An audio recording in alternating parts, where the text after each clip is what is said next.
Dunia kerja sedang mengalami perubahan besar.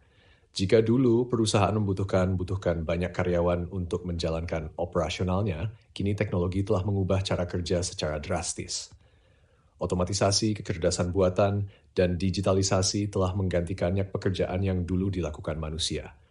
Perusahaan kini lebih memilih efisiensi, mengurangi jumlah pekerja, dan mengandalkan sistem yang lebih cepat serta murah. Banyak pekerjaan yang dulunya dianggap stabil kini mulai menghilang.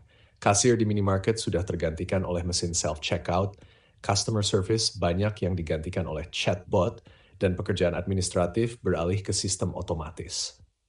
Perubahan ini terjadi bukan hanya di satu industri, melainkan hampir di semua sektor, dari manufaktur hingga layanan keuangan.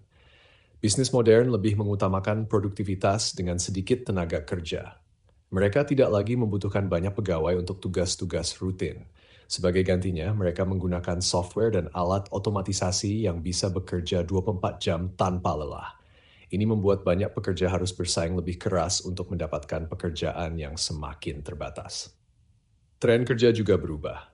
Banyak perusahaan lebih memilih pekerja lepas, freelancer, atau kontrak jangka pendek dibandingkan karyawan tetap. Model kerja ini lebih fleksibel dan menghemat biaya bagi perusahaan. Mereka tidak perlu membayar tunjangan kesehatan, pensiun, atau asuransi seperti yang diberikan kepada karyawan tetap. Di sisi lain, perusahaan besar seperti Google, Amazon, dan Microsoft juga melakukan PHK massal, meskipun mereka terus mencetak keuntungan. Hal ini menunjukkan bahwa meskipun bisnis berkembang, kebutuhan akan tenaga kerja tetap berkurang. Keputusan ini seringkali diambil untuk meningkatkan efisiensi dan keuntungan pemegang saham. Pekerjaan yang masih bertahan adalah yang membutuhkan kreativitas, inovasi, dan interaksi manusia yang sulit digantikan oleh mesin. Profesi seperti desainer, seniman, peneliti, atau psikolog masih memiliki tempat. Namun, untuk pekerjaan yang sifatnya rutin dan mudah diprediksi, kemungkinan besar akan tergantikan oleh teknologi dalam waktu dekat. Pendidikan dan keterampilan juga menjadi faktor penentu.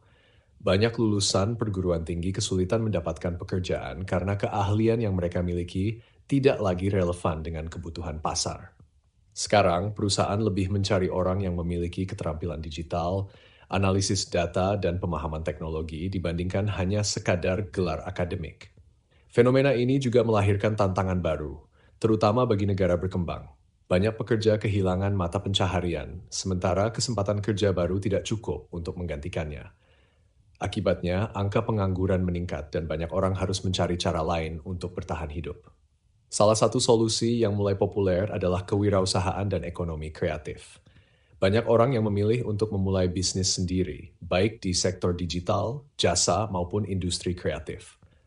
Dengan berkembangnya media sosial dan platform digital, siapa saja bisa membangun bisnis tanpa perlu modal besar. Selain itu, pekerjaan berbasis keterampilan digital seperti coding, pemasaran digital, dan pembuatan konten menjadi lebih diminati. Banyak orang yang beralih ke pekerjaan berbasis internet, seperti menjadi YouTuber, podcaster, atau penulis lepas. Hal ini memungkinkan mereka untuk tetap memiliki penghasilan tanpa bergantung pada perusahaan. Namun, tidak semua orang bisa langsung beradaptasi dengan perubahan ini.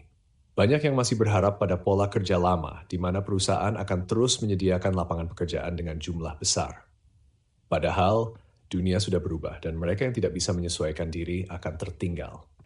Pemerintah dan lembaga pendidikan juga perlu beradaptasi dengan realitas baru ini. Kurikulum sekolah dan universitas harus lebih fokus pada keterampilan yang relevan dengan dunia kerja saat ini. Selain itu, pelatihan ulang, reskilling, spesies, dan peningkatan keterampilan upskill harus menjadi prioritas agar masyarakat bisa bertahan dalam perubahan zaman.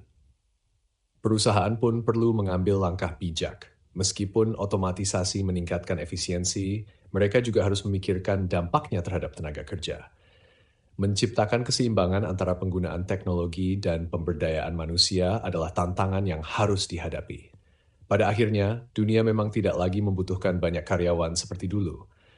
Namun, bukan berarti tidak ada peluang. Mereka yang bisa beradaptasi, belajar hal baru, dan mencari cara kreatif untuk tetap relevan akan tetap bisa bertahan, bahkan sukses di era baru ini.